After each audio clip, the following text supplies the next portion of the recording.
दोस्तों, एक बार फिर से आपका एमपीआर हरियाणवी में स्वागत है। दोस्तों, जैसे कि आप सभी को पता है कि आज संविधान दिवस है और मंजीत इस वक्त मेरे साथ मौजूद है। और जैसे कि आपको पता है कि मैं अक्सर कड़े सवाल जो है मंजीत जी से करती रहती हूँ, तो आज हम चर्चा करेंगे सर से संविधान को लेके। तो लगातार मेरे साथ लाइव बने रहे और वीडियो को शेयर जरूर करते रहे। नमस्कार सर। नमस्कार जी, जय श्री राम। सर, जैसे कि आपको पता है कि 26 नवंबर 1949 को यानी कि आज ही के दिन हमारे संविधान के सभी कार्य जो पूरे कर लिए गए थे जी। और 26 जनवरी 1950 को संविधान लागू किया गया था जी। लेकिन क्या संविधान को माना जा रहा है? देखिए, सबसे पहले तो पूरे भारतवर्ष के, आर्यवर्त के और जितने दर्शक देख रहे हैं उनको संविधान दिवस की हार्दिक शुभकामनाएं। जैसा कि आप सभी को पता है कि संविधान हमारा लागू हुआ था और डॉक्टर भीमराव अंबेडकर जी का इसमें रोल था, जिन्होंने दीन दुखियों के लिए और पूरे भारतवर्ष के लिए एक ऐसे संविधान की रचना उनकी टीम के द्वारा, पूरे जो साथी उनके द्वारा की गई थी, ताकि भारतवर्ष की न्यायपालिका अच्छे तरीके से कार्य कर सके। आज अगर देखिए आपकी बात को रोकूंगी, न्यायपालिका ही भ्रष्ट है मंजीत जी। देखिए जी, न्यायपालिका पर तो हम सवाल नहीं उठा सकते, क्योंकि न्यायपालिका वो वहां बैठे हैं और उस कार्य को देखते हैं भाई, जब तक उनके पास सबूत आता है तो वो कार्य करते हैं जी। लेकिन जनता हित में जो लोकतंत्र कार्य करता है, जो प्रशासन कार्य करता है, वो बिल्कुल सही नहीं है जी। न्यायपालिका का आपने जिक्र किया, कानून तो अंधा बोला गया। कानून को देखो जी, कानून को अंधा इसलिए बोला गया है कि जब तक उसकी मेज पर सबूत नहीं आएंगे तब तक कानून, जज को सामने पता भी होगा ना कि लगता है कि ये जो गलत किराया मिलेगा, इसने यह चोरी की है, इसने यह कार्य गलत किया है, सबूत के बगैर जज भी कुछ नहीं कर सकते हैं। अगर सबूत नहीं है तो कुछ भी नहीं है।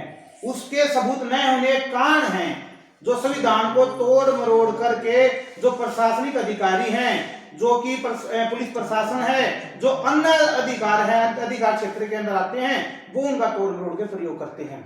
जैसा कि आपको पता भी है, सबसे ज्यादा इसका संविधान को बनाने वाले ने इसको बना दिया, लेकिन जो राजनीतिक दल हैं बड़े स्तर के या जो अधिकारी हैं, वो जो नियम कानून बने हुए हैं उनका तोड़ ज्यादा करते हैं, उनका उपयोग के साथ दुरुपयोग पहले निकाल लेते हैं।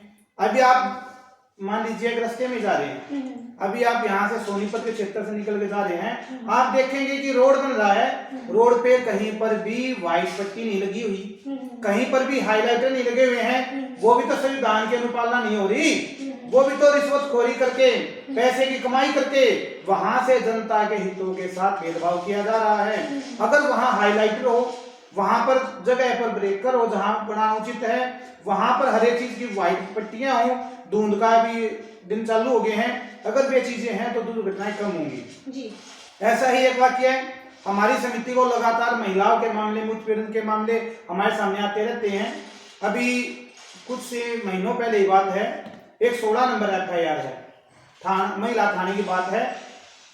और जो कुछ करना हो तो करो भाई, पैसे के लिए कितना ही बिक लो, परंतु एक बेटी के लिए सरकार का भी नारा है बेटी बचाओ बेटी पढ़ाओ, और ऐसे मामले हमारे सामने आते हैं जो कि बेटियों के साथ ही भेदभाव किया जाता है।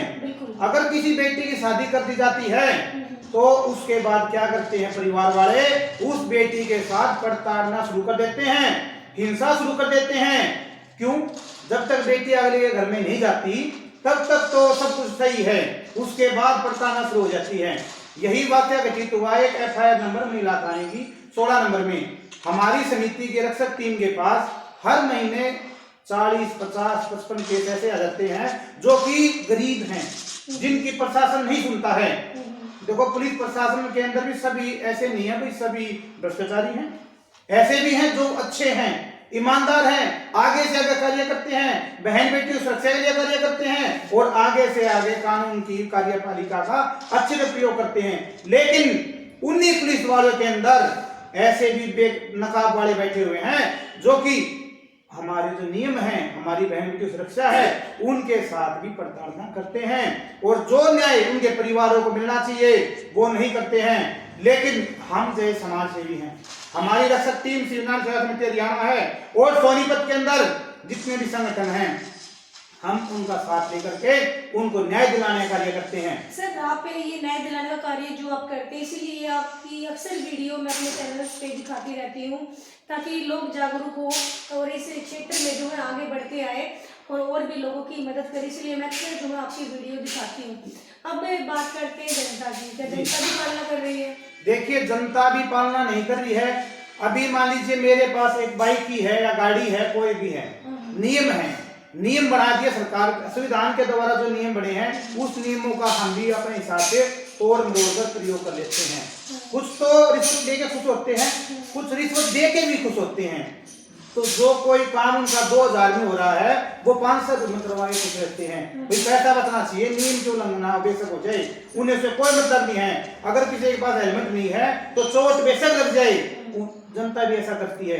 अगर किसी की रजिस्ट्री रुकी हुई है, खासकर की सोनीपत के नगर निगम क्षेत्र के कार्यालय में, वहां भी जो संविधान के नियम है उनका भी पालन नहीं किया जाता है। अगर किसी की रजिस्ट्री नहीं हो रही है या किसी की प्रॉपर्टी आईडी नहीं बनी हुई है तो वहां पर ऐसे भी कार्य हैं जो एक सप्ताह के लिए उसकी रजिस्ट्री को खोल देते हैं, उनकी आईडी बना दी जाती है और उन रजिस्ट्रियों को बना करके किसी अन्य के नाम कर दिया जाता है, जो कि 2 नंबर के कार्य है। ये जो नीचे स्तर से लेकर के बड़े स्तर के कार्य करते हैं, हम मानते हैं कि छोटा गरीब आदमी भ्रष्टाचार कर रहा है, लेकिन जितने भी ऊंचे दर्जे के उच्च स्तर के अधिकारी हैं वे भ्रष्टाचार के नकेल को बढ़ाने का कार्य कर रहे हैं, कम करने का नहीं। अगर कोई भी सरकार चाहती है इन अधिकारियों पर गाज गिराना, संविधान की अनुपालना करवाना, नियमों की अवहेलना को खत्म करके नियमों का पालन करवाना चाहती है, तो एक बार आप देख लीजिए, अगर कोई भी अधिकारी है उसके नाम नहीं मिलेगा, लेकिन उसकी बीवी के नाम, उसके भाई के नाम, उसके भतीजे के नाम, उसकी बुआ जी के नाम, कितनी प्रॉपर्टी होगी। खुद तो माला माल नहीं दिखाया लेकिन पूरे परिवार को माला माल दिखाते हैं। कैसे करते हैं ये?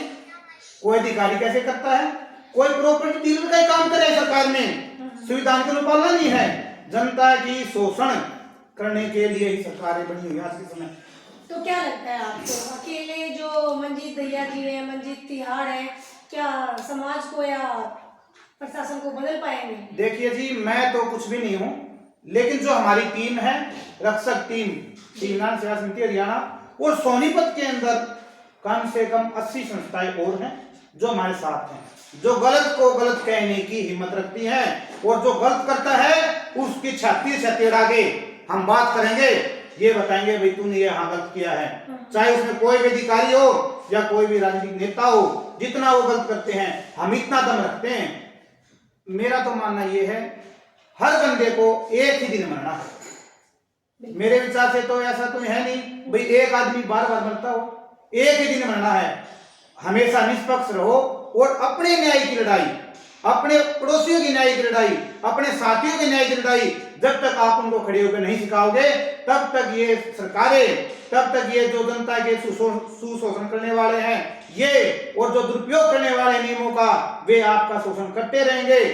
गरीब हैं जी, गरीब के पास ज्ञान नहीं है, गरीब के पास ज्ञान नहीं है तो उसको अनपढ़ बना करके शोषित तो मत करो।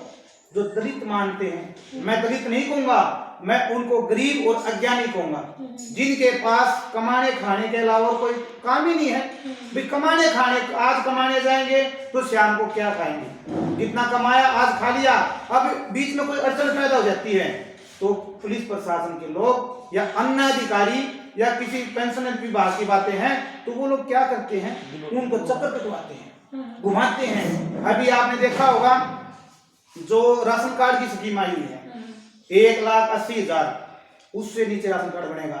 ये सीएससी सेंटर वाले भी जानबूझ के ग्रामीण क्षेत्रों में और शहरी क्षेत्रों में आय को जो लोकल कमेटी है बढ़वाने का प्रयास करती है, जिससे कि गरीब लोग, शोषित लोग जो है नीचे रहे, दबके रहे।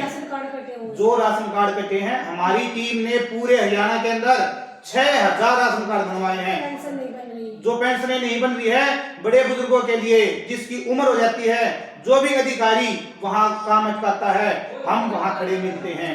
जो हम तक पहुंचता है, हमारे दरवाजे तक आता है, हमारी टीम तक आता है, जय श्री राम बोल करके हमारे पास आता है तो हम उसको गले से लगा करके उसको न्याय दिलाने का कार्य करते हैं और आगे भी ऐसे करते रहेंगे। जैसा कि आपको पता ही है भाई, पुलिस प्रशासन की कार्रवाई, पुलिस प्रशासन की कार्रवाई से मैं थोड़ा निष्ठुर भी हूँ। क्या होता है जी, जब पुलिस खड़ी है तब तो नियम सब कुछ याद आ जाते हैं, उसके बाद कुछ भी नहीं। अभी रात के समय चाहे चोरी कर ले, डकैती कर ले, कुछ भी कर ले, हमारे सोनीपत के पुलिस कमिश्नर साहब हैं साकेत बालन जी, उनसे मैं इस वीडियो के माध्यम से ये भी कहना चाहूंगा कि रात के समय हर चौक चौराहे पर जो पुलिस व्यवस्था हो, जो 112 की स्कीम चलाई हुई है सरकार के द्वारा, बहुत बढ़िया कार्य किया जा रहा है, परंतु उनके बीच में ऐसे लोग भी हैं जो बदनाम कार्य करते हैं।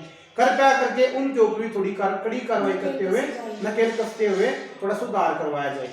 कुछ ही लोग उसके अंदर भाई बदनाम करते हैं, हम नहीं कहते सारे में भ्रष्ट है, सारे में भ्रष्ट हैं। अपने घर से निकलते हैं सब हाथ जोड़कर भगवान का नाम लेकर निकलते हैं कि सुबह जाएंगे अच्छे बनकर आएंगे और अच्छा काम करके आएंगे, परंतु बाहर जाते ही उनके दिमाग जो वास हो जाते हैं।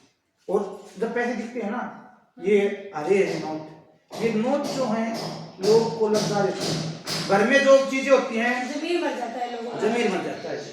उन नोटों के कारण क्या होता है, गरीब आदमी, शोषित आदमी है, वो दिखाई देता है। बुजुर्गों का देख लो, आज के समय जो बुजुर्ग हैं, बुजुर्ग पेंशन नहीं बनती, जो बुजुर्गों के कार्य हैं, उनकी जो सरकार के द्वारा स्कीमें दी गई हैं, उनका ही फायदा सरकार नहीं पहुंचा रही। सरकार ने ऊपर से नीति तो बना दी, एक संविधान और एक नियम लेके आए, लेकिन वो नियम आते आते आते नीचे ऐसा हो जाता है वो लागू नहीं हो पाता, जो जनता तक नहीं पहुंच पाता। जो अधिकारी हैं, जो कर्मचारी हैं, वो बताने का कार्य नहीं करते, वो पल्ला झाड़ के रखते उस चीज को।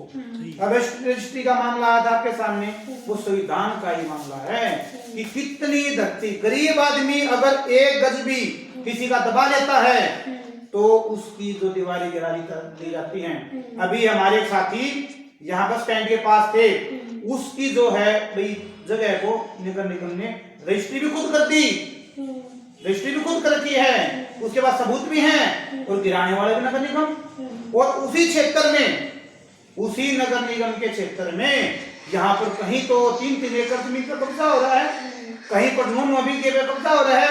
ये संविधान कहाँ, संविधान तो फिर बड़े लोगों का हो गया जी, गरीब आदमी का तो नहीं रहा। संविधान का जो गरीब आदमी को तो मीडिया का सहारा लेना पड़ रहा है, गरीब आदमी को तो समाज से व्यवस्था लेना पड़ रहा है, गरीब आदमी को तो अपने परिवार के धरना देना पड़ रहा है। गरीब आदमी को न्याय तब मिलता है जब उसका शोषण कति ऐसे होता है ना भाई, शोषण हो गया और मैं तो चलो मरूंगा, मरने के लिए तैयार बैठा हूँ, अब भी कुछ नहीं हो सकता, तो गरीब आदमी की आवाज उठती है। अभी आपने देखा होगा एक मुद्दा था, मुद्दा भी क्या था, बाकी हमारे समाज में एक सामाजिक सौहार्द की भावना बिगाड़ी गई थी, जो भी धर्मियों के द्वारा खान कानून जिसका नाम बताया है, अभी उसका हमारे निलाम कानूनी कर दिया है, और हम प्रयास कर रहे हैं कि हम उसको जो विधान में नियम में वहां भी उसका जो खान कॉलोनी से सैलाम कॉलोनी करवाएं, तो वहां पर हमारी जो बहन बेटी है उनको हाथों से पकड़ करके गर्मियों ने ये कहा कि हमसे शादी करोगी, नहीं तो जो है बारात भी नहीं आने देंगे। एक 14 साल की लड़की को कहते हैं, और हमने बार बार उनसे पूछा कि ये क्या चला हुआ है, तो उन परिवार वालों ने, वहां उस क्षेत्र के वासियों ने बताया ये तो लगातार चलता रहा है, हम तो पहले से डर रहे थे। 24 घंटे के अंदर दर्ज नहीं हुई थी, अब 24 घंटे के अंदर भी दर्ज होगी, वो हम पहुंचे तब जाके ये कार्य संपन्न हुआ था। मेरी और मेरी टीम ने वो कार्य किया था, और हम उस कार्य के लिए भाई पुलिस प्रशासन ने उसके बाद जो कार्रवाई करी, जो क्रिया करी, वो बेहतर है। उसमें न्यायपालिका पर विश्वास भी है कि उस परिवार को न्याय मिलेगा, और आगे भविष्य में इस तरह की तरीके की जो बातें हैं वो नहीं आएंगी। जी लास्ट में आप क्या कहना चाहेंगे लाखों व्यूअर्स जो मैं आपको देख रहे हैं? देखिए जी, लास्ट में मैं यही कहता हूँ, और यही आप सबसे कामना भी करता हूँ, अगर आप गरीब हैं, गरीब बन के मत रहो, अनपढ़ है तो अनपढ़ बन के मत रहो, शिक्षित हो, अपने नियम की जानकारी लो, कानून की जानकारी लो, उनके पास उठो बैठो जो आपको कानून की जानकारी देते हैं, संविधान की जानकारी देते हैं, जिनको नियम की जानकारी है। ऐसा न हो कि संविधान का नाम लेकर के, नियमों का नाम लेकर के आपको दबाने का प्रयास किया जा रहा हो। आप सभी साथी संविधान के लिए, हमारे डॉक्टर भीमराव अंबेडकर जी पूजनीय हैं, उनके लिए और अपने अड़ोस पड़ोस में न्याय की जागृति के लिए ज्यादा से ज्यादा इस वीडियो को शेयर करें जी। और साथ में खुद भी शिक्षित बने और अपने परिवार वालों को, साथियों को भी शिक्षित बनाने के लिए जागृति करें।